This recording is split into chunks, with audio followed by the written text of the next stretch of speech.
হর হর মহাদেব। শুরু করছি সাপ্তাহিক রাশিফল 9 জুন থেকে 15ই জুন। আগে নিয়ে এসেছি আমরা অন্যান্য রাশিগুলির। এখন এলাম আমরা ধনুরাশি। ধনুরাশির এই সপ্তাহটা এবং মকর রাশির এই সপ্তাহ অর্থাৎ 9 জুন থেকে 15 জুন কেমন যেতে চলেছে, কোন জায়গায় আপনারা সাবধানতা হবেন, কোন জায়গায় আপনারা লাভবান হবেন, এই সমস্ত দিক নিয়ে এবং তার প্রতিকার কি করলে আপনারা লাভবান হবেন, সব কিছু নিয়ে আমি আচার্য উত্তম শাস্ত্রী আপনাদের কাছে এলাম। প্রথমেই বলে রাখি, যারা আমার চ্যানেলে নতুন এলেন তারা অতি অবশ্যই সাবস্ক্রাইব করে নিন প্রথমেই। আর বাকি সমস্ত দর্শক যারা আপনার চ্যানেলে রয়েছেন সকলকে স্বাগত, এবং সবাইকেই বলছি যে আপনারা অবশ্যই লাইক করুন এবং সঙ্গে কমেন্টে লিখে পাঠান যে কেমন লাগছে, শেয়ার করুন বেশি বেশি করে। তা শুরু করছি আজকে ধনু রাশির 7 দিন কেমন যেতে চলেছে 9 জুন থেকে 15ই জুন। দেখুন, আপনাদের অর্থাৎ ধনুরাশির যারা জাতক-জাতিকা দেখছেন তাদের বলি, চন্দ্র রাশি থেকে আপনার ফোর্থ হাউসটা কিসের? আমার মায়ের ঘর, আমার নিজের ঘর, আমার সুখের ঘর। সেই জায়গায় শনিদেব কিন্তু অবস্থান করবেন 9 জুন থেকে অবস্থান করছেন, যে কারণে আপনার ওপর কি হচ্ছে, একটা অতিরিক্ত কাজের চাপ বেড়ে যাবে।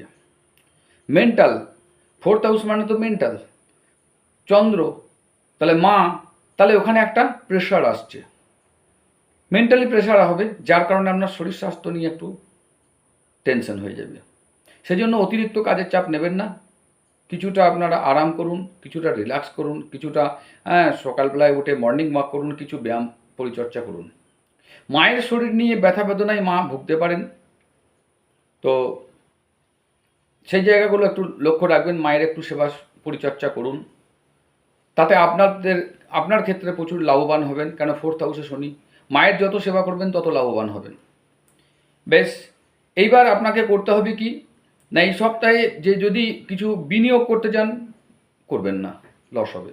কিন্তু আপনাদের যে পুরনো বিনিয়োগ ছিল, শনিদেব মানে পুরনো, তাহলে পুরনো যে সমস্ত বিনিয়োগগুলো আপনাদের আছে সেখান থেকে দেখবেন হঠাৎ করে আপনার এই সপ্তাহে ভালো লাভ পাবেন, বেশ ভালো লাভ আসবে, ঠিক আছে?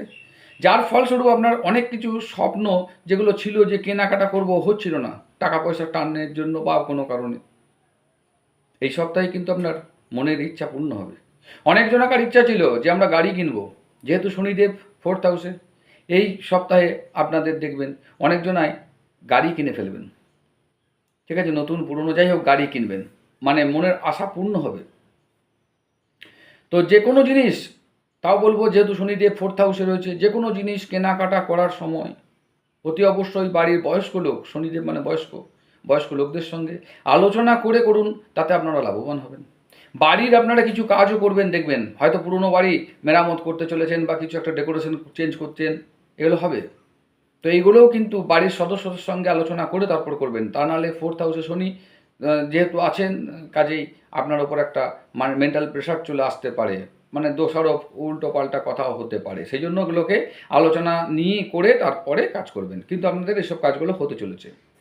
যারা উচ্চশিক্ষার জন্য চেষ্টা করছিলেন এতদিন শিক্ষার্থীরা, তাদের ক্ষেত্রে বলি মানে অসম্ভব সাফল্য আসতে চলেছে, যেটা আপনারা ভাবতে পারেন নাই সেরকম সব শনিদেব আপনাদের সাফল্য দেবে।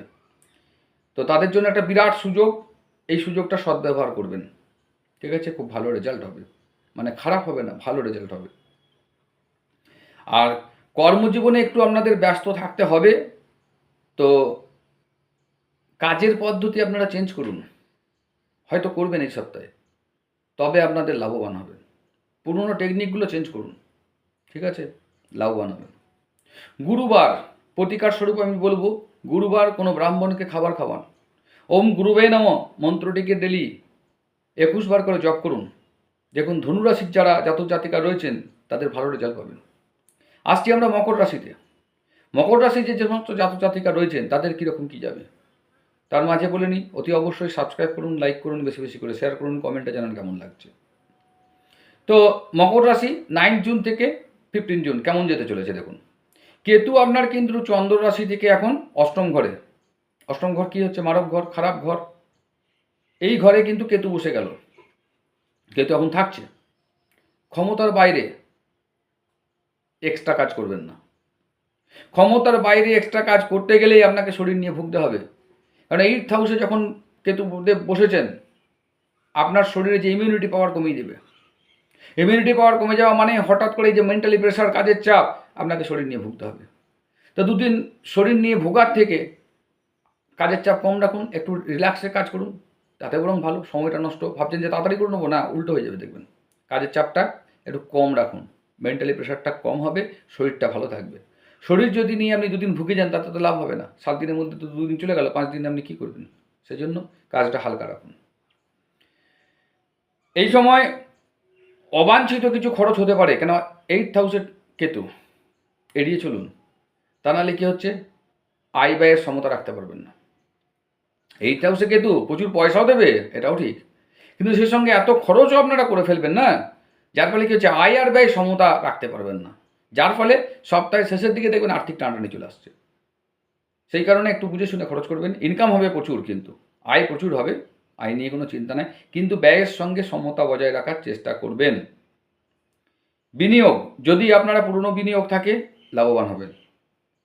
হঠাৎ করে দেখবেন কোনো শেয়ার মার্কেটে কোনো লাভ হয়ে গেল, এলআইসিতে কোনো ইয়ে ছিল, আপনার ম্যাচুরিটি হয়ে গেল, এরকম ব্যাপারটা আসছে। যে সমস্ত পরিকল্পনা আপনি চেষ্টা করছিলেন, সেগুলো সাকসেস হতে চলেছে। সে চেষ্টাটা আরও ভালো করে ফলপ্রসূ করার জন্য উদ্যম নিয়ে এগিয়ে যান, ভালো রেজাল্ট পাবেন। যে সমস্ত বয়স্ক লোক রয়েছে বাড়ির, তাদের সঙ্গে এই যে প্রকল্প আমরা নিয়ে করবেন বলছেন, তো এই প্রকল্প নিয়ে একটু বয়স্ক লোকদের সঙ্গে একটু আলোচনা করে নিন, তাহলে দেখবেন রেজাল্টটা ভালো হবে। যেটা আপনি ভাবছিলেন তার থেকে অনেক বেশি রেজাল্ট ভালো হবে। বয়স্ক লোক যারা বাড়িতে, ঠিক আছে, পিতৃতুল্য, তাদের সঙ্গে আলোচনা করে তারপরে কাজে নামুন। সাকসেস গ্যারেন্টেড, মানে যতটা ভাবছিলেন তার থেকে অনেক বেশি পাবেন। তো কিন্তু এই সপ্তাহে মানসিক চাপ প্রচুর থাকবে, সেই জন্য আমি বলছি ব্যায়াম পরিচর্যাগুলো একটু করবেন, কিন্তু সঙ্গে শুধু ওম মন্ত্রটিকে চোখ বন্ধ করে